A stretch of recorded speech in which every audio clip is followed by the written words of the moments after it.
বর্ষাকাল আমাদের সকলের কাছেই ভীষণ প্রিয় একটা ঋতু।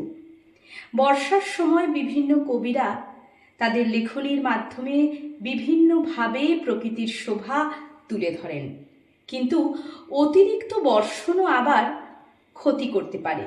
কারণ আমরা জানি অতিরিক্ত বর্ষণ হলে সেক্ষেত্রে নদী নালা ডুবে গিয়ে বন্যা সৃষ্টি হয়।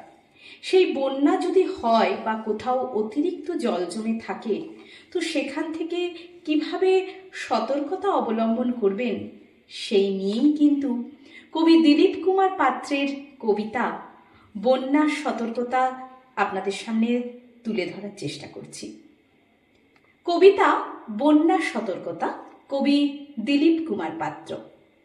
বর্ষাকালে নদী পাড়ে লক্ষ্য নজর রাখো, বাঁধটা ভেঙে আসবে না জল, বন্যা থেকে বাঁচো।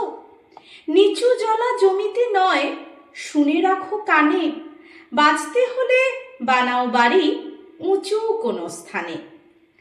জেলা যখন বন্যা প্রবণ, সতর্ক ভাই থাকো, ভোটার আধার রেশন কার্ড সব গুছিয়ে তুমি রাখো। জমা জলে মশা যে হয়, ব্যবস্থা নাও ফেলায়, ম্যালেরিয়া ডেঙ্গু নয় আর দেব রুখে হেলায়।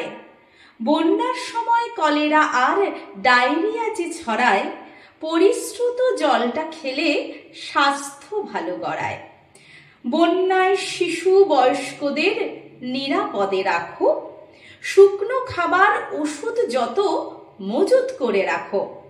বন্যাতে ভয়ে ভীতিটা নয়, সজাগ হয়ে যাও তো, উদ্ধার দলটা এলে পরে সাহায্যটা চাও তো।